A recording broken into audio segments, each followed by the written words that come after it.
بتا رہا تھا تو شاہ عبد العزیز محدث دہلوی رحمۃ اللہ علیہ نے جب یہ بھانپ لیا کہ میرا ہندوستان، میرا وطن عزیز اب غلامی کی زنجیر میں جکڑ چکا ہے اور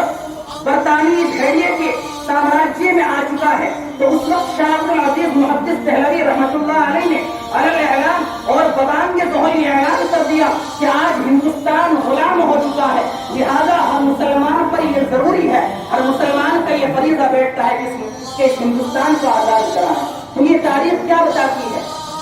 جنگ آزادی کی جہاں سے شروعات ہوئی ہے وہ صرف اور صرف اگر کسی کے اندر جذبہ پیدا ہوا ہے، اگر کسی کے اندر مہمیز لگی ہے تو وہ صرف اور صرف مسلمانوں کے اندر لگی ہے، اور مسلمانوں سے بھی بڑھ کر اگر میں چاہوں کہ ہمارے علماء حق کے اندر لگی ہے، ہمارے علماء دیوبند کے اندر لگی ہے، تو اس کے اندر بھی کوئی مبالغہ آرائی نہیں ہوگی۔ تو شاہ عبد العزیز محدث دہلوی رحمۃ اللہ علیہ نے جب یہ فتویٰ دے دیا تو اس فتویٰ دینے کی پاداش میں ان کو زہر پلا دیا گیا اور ان کی جائیداد کو قرب کر لیا گیا، اور اسی طریقے سے ان کو دہلی سے جلا وطن کر دیا گیا۔ لیکن قربان جاؤں میں اپنے اس بہادر پر، قربان جاؤں میں اپنے اس مرد مجاہد پر، کیا انہوں نے اپنی حیات کے اندر ہی، انہوں نے اپنی زندگی کے اندر ہی اپنے ایسے دو جانشین پیدا کر دیے کہ جنہوں نے ان کی تحریک کی باغڈور کو آگے بڑھایا۔ چنانچہ تاریخ ہمیں یہ بھی بتاتی ہے کہ شاہ عبد العزیز محدث دہلوی رحمۃ اللہ علیہ کی وفات اور اس دار فانی سے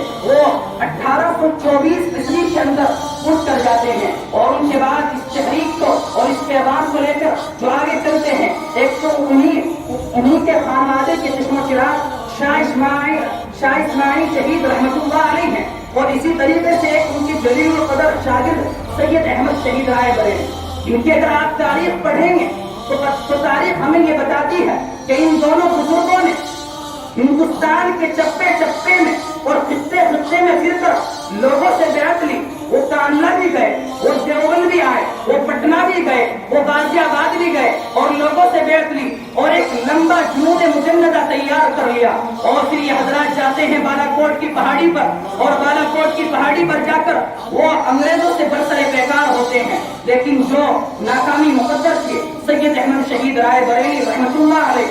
شاہ اسماعیل شہید رحمۃ اللہ علیہ دونوں شہادت پا جاتے ہیں، اور یہ جو انہوں نے جنگ لڑی ہے یہ تھی 1831 یا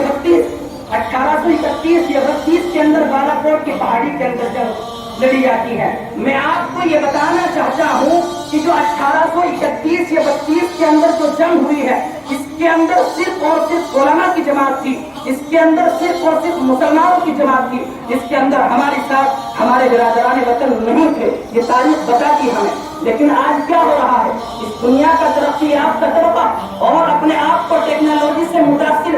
کہنے والا طبقہ اور اپنے آپ کو جدید تعلیم اور جدید نصاب تعلیم سے متاثر کرنے والا طبقہ یہ کہتا ہے کہ نہیں، وہ باب تاریخ کے اندر نہیں ہے، وہ باب تاریخ کا حصہ نہیں ہے، اس باب کو تاریخ کے صفحہ ہستی سے مٹا دیا گیا ہے۔ سامعین محترم، میں انہیں تو کہتا ہوں کہ جنہوں نے اسکول اور کالجز اور اسی طریقے سے یونیورسٹیز کے نصاب تعلیم کے اندر رد و بدل کر دی ہے، اور انہوں نے اس ایک بھیانک تاریخ کو پیش کیا ہے، اور نسل نو کو یہ پیغام دینا چاہتے ہیں کہ مجاہدین آزادی کے اندر سردار پٹیل تو موجود تھے، مجاہدین آزادی کے اندر مہاتما گاندھی تو موجود تھے، مجاہدین آزادی کے اندر ڈاکٹر بھیم راؤ امبیڈکر تو موجود تھے، مجاہدین آزادی کے اندر دیگر حضرات موجود تھے، لیکن حسین احمد مدنی نہیں تھے، شیخ الہند مولانا محمود حسن دیوبندی نہیں تھے، اس کے اندر مولانا عبید اللہ سندھی نہیں تھے۔ نہیں،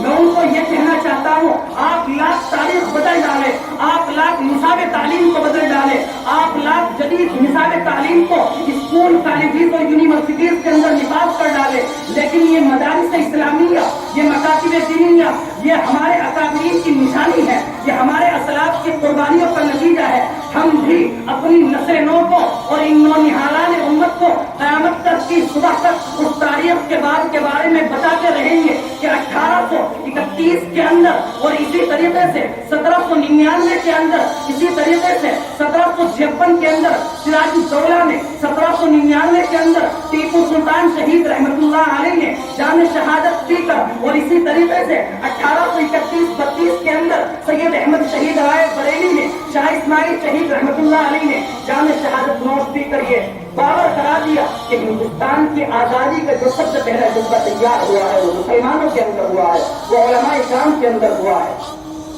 ویدا آج اپنے زخم پنہا کر کے چھوڑوں گا،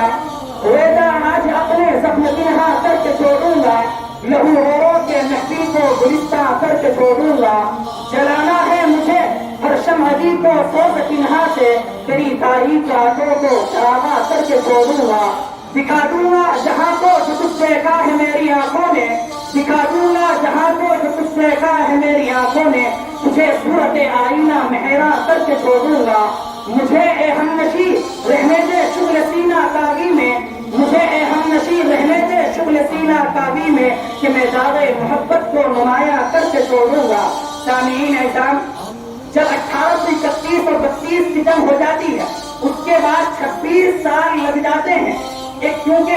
بالاکوٹ کی پہاڑی سے جو لوگ بچے ہوئے تھے انہوں نے پھر وہی تحریک چلانی شروع کی اور انہوں نے لوگوں کو اکٹھا کرنا شروع کیا۔ اب 1857 کی جنگ آزادی ہوتی، ہم حق پوشی نہیں کرتے ہیں، ہم کتمان علم نہیں کرتے ہیں، ہم حق کو چھپاتے نہیں ہیں۔ 1857 کی جنگ آزادی ہمیں یہ بتاتی ہے کہ اس جنگ کے اندر ہمارا ساتھ ہمارے برادران وطن نے بھی دیا تھا، لیکن 1857 سے پہلے نہیں دیا تھا۔ یہ تاریخ کا کھلا ہوا بات ہے۔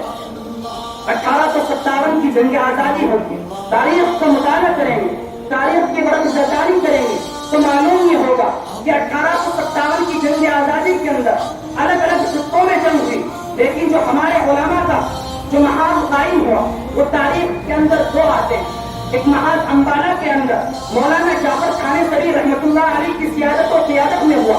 اور ایک محاذ شاولی کے میدان کے اندر حضرت حاجی امداد اللہ مہاجر مکی رحمۃ اللہ علیہ کی زیر قیادت و قیادت ہوا۔ آج ہم دارالعلوم دیوبند پر فخر کرتے ہیں اور فخر کرنے کی بات بھی ہے، کیونکہ دارالعلوم دیوبند کا